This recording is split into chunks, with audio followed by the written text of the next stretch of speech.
जब तुम आत्मज्ञान प्राप्त करोगे पार्थ, स्वयं को मुझसे जुड़ा ही पाओगे। तब तुम भी मेरी ही भांति स्वयं को परमात्मा के रूप में देखोगे। किंतु उस पद को प्राप्त करने हेतु मेरे प्रति संपूर्ण समर्पण अनिवार्य है। समर्पण क्या है माता? समर्पण मन की ऐसी स्थिति का नाम है जब मनुष्य अपने सारे संकल्पों का त्याग कर देता है, स्वयं से किसी प्रकार के निर्णय अथवा प्रण भी नहीं लेता। जिस प्रकार के कार्य उसे दिए जाते हैं उसी प्रकार के कार्य करता है। वास्तव में समर्पण का अर्थ होता है अपने आप, अपने मन को, बुद्धि को, ज्ञान को, इच्छा को, आशा को, अपनी भावनाओं को, अपना सब कुछ किसी को अर्पण कर देना। और ऐसे समर्पण को भक्ति कहते हैं।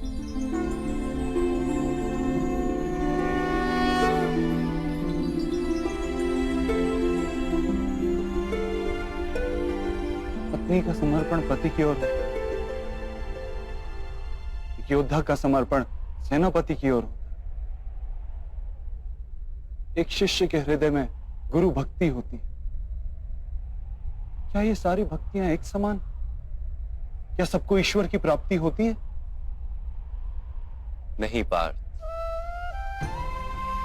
मनुष्य जिसके प्रति समर्पित होता है उसी के रूप में ढलने लगता है। उसके मन में कोई संदेह, कोई प्रश्न जन्म नहीं लेता। किसी दुष्ट के प्रति समर्पण उस मनुष्य के कार्यों को दूषित कर देता है। अंगराज कर्ण ने धर्म को जानते हुए भी द्यूत सभा में पांचाली को अपशब्द कहे थे।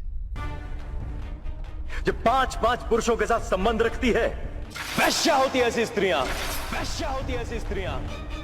उसका कारण था अंगराज का भ्राता दुर्योधन के प्रति समर्पण। इस युद्ध में उन्हें जो दंड मिलेगा वो किसी जन्म या जाति के लिए नहीं, अथवा एक दुष्ट के प्रति समर्पण के लिए उन्हें दंड मिलेगा। इसलिए हे धनंजय, समर्पण उत्तम के प्रति होना आवश्यक है। उसी से मनुष्य उत्तम बनता है। लोहे की माला से अपराधी बांधा जाता है,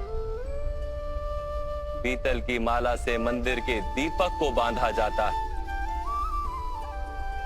और सोने की माला को आभूषण बनाकर गले में धारण किया जाता है। पति भक्ति, स्वामी भक्ति, मित्र भक्ति, ऐसी अनेक भक्तियां होती हैं पार्थ, किंतु सबसे श्रेष्ठ भक्ति तो परमात्मा की भक्ति होती है।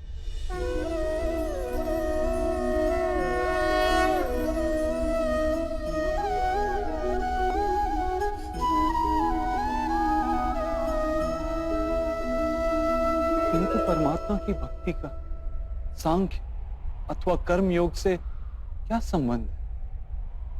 सांख्य योग के कारण मनुष्य स्वयं को आत्मा के रूप में जानता है। कर्म योग से वो जीवन के बंधनों से छूट जाता है,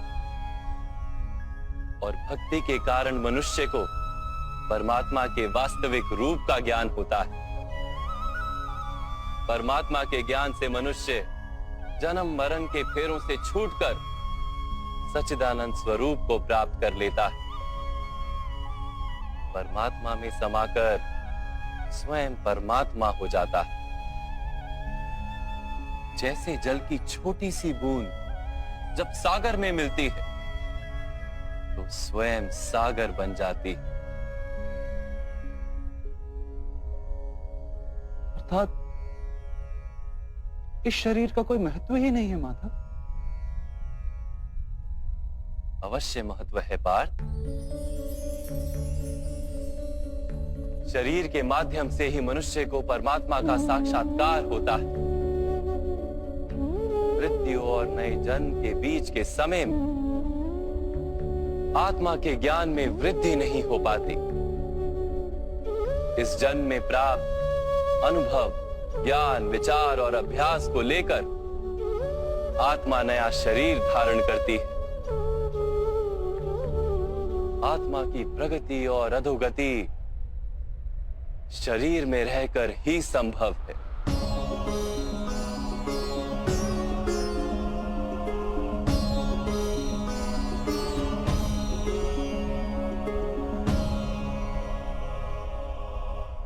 परंतु माधव, यहां उपस्थित व्यक्तियों का वध करके क्या हम उनके उद्धार की संभावना को नष्ट नहीं कर देंगे?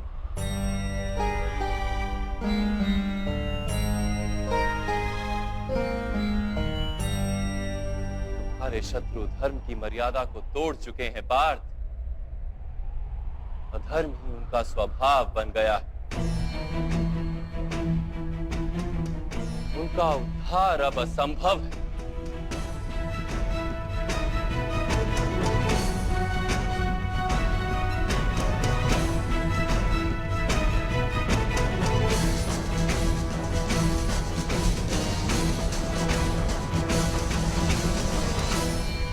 अपराधी को एक सीमा तक ही उद्धार का अवसर दिया जा सकता है। मैंने शिशुपाल के 99 अपराधों को क्षमा किया था, किंतु 100 अपराधों के पश्चात उसे दंड देना आवश्यक था। अपराधी को यदि अपराध करने दिया जाए तो उसका अधिक से अधिक पतन होता है।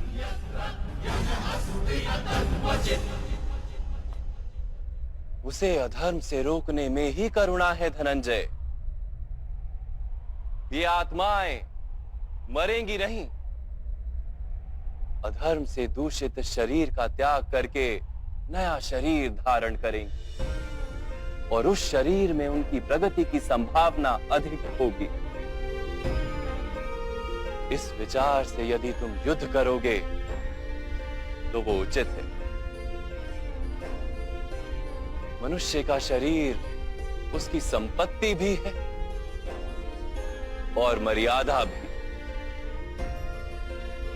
धर्म के मार्ग पर प्रवास करने वाला मनुष्य अपने शरीर को शुद्ध करता है और उसके माध्यम से आत्मा का साक्षात्कार करता है।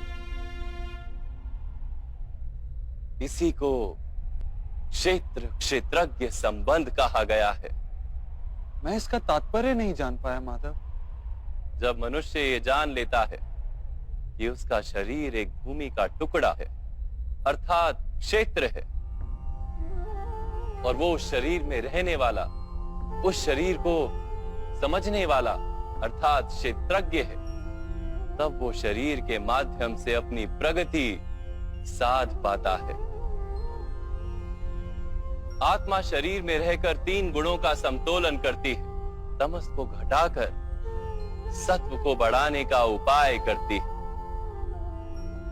और ईश्वर की भक्ति करके परमात्मा के साथ एक हो जाती है। भक्ति कैसे की जाती है माधव? क्या समर्पण ही भक्ति नहीं?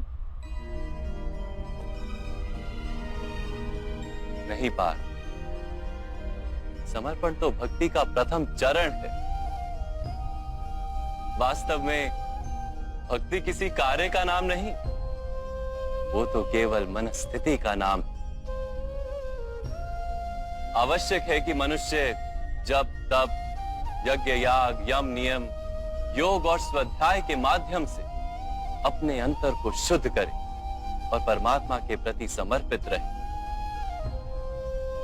मनुष्य अपने सारे कार्य, सभी कार्यों के फल, अपने जीवन का प्रत्येक श्वास परमात्मा को समर्पित करता रहे।